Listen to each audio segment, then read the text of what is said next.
Halo semua, di video kali ini saya akan mengerjakan tugas penjas tentang pencegahan dan penyalahgunaan narkoba dan psikotropika.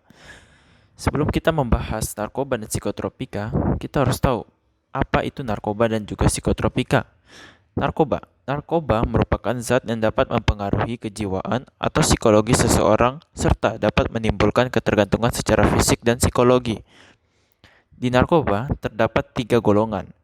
Golongan pertama, narkoba untuk pengembangan ilmu pengetahuan, namun dapat menyebabkan ketergantungan yang sangat tinggi. Contoh dari golongan satu ini adalah heroin dan juga ganja.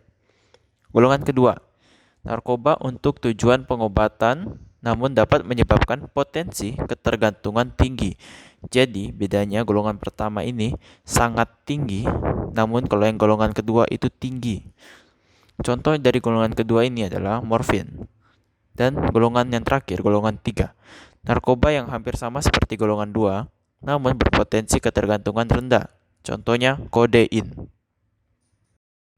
Kemudian psikotropika.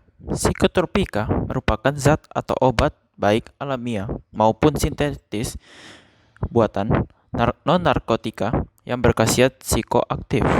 Di psikotropika terdapat 4 golongan. Golongan pertama, obat psikotropika golongan 1 merupakan obat-obatan dengan gaya adiktif yang memiliki potensi tinggi menyebabkan kecanduan. Contoh dari golongan 1 ini ada ekstasi, STP, dan LSD.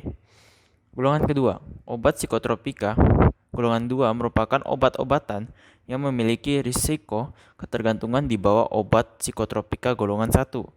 Contohnya, sabu, amfetamin, Ritalin, dan metilfenidat. Golongan ketiga, obat psikotropika golongan 3 merupakan obat-obatan dengan gaya adiktif sedang dan umumnya digunakan untuk penelitian dan pengobatan. Contohnya, pentobarbital, flunitrazepam.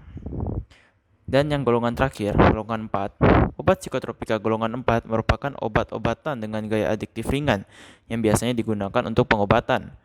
Contohnya, diazepam, nitrazepam.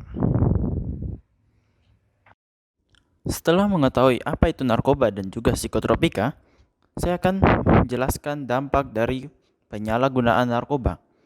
Di sini saya hanya mengambil 4 dampak.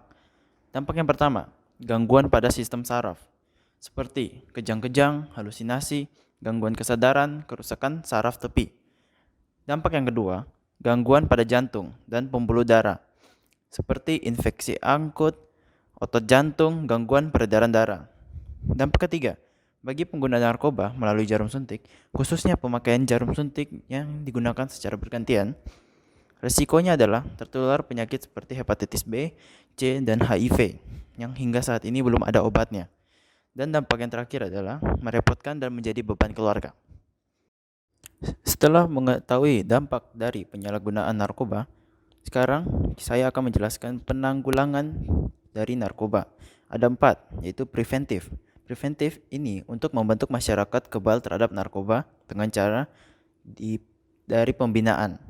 Kedua, kuratif, ditujukan untuk penyembuhan korban, baik medis maupun media lain. Contohnya tempat rehabilitas. Yang ketiga, rehabilitatif.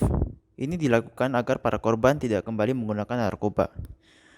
Dan yang terakhir, represif. Ini merupakan pemberantasan penyalahgunaan narkoba dengan jalur hukum. Oke, sekian dari saya.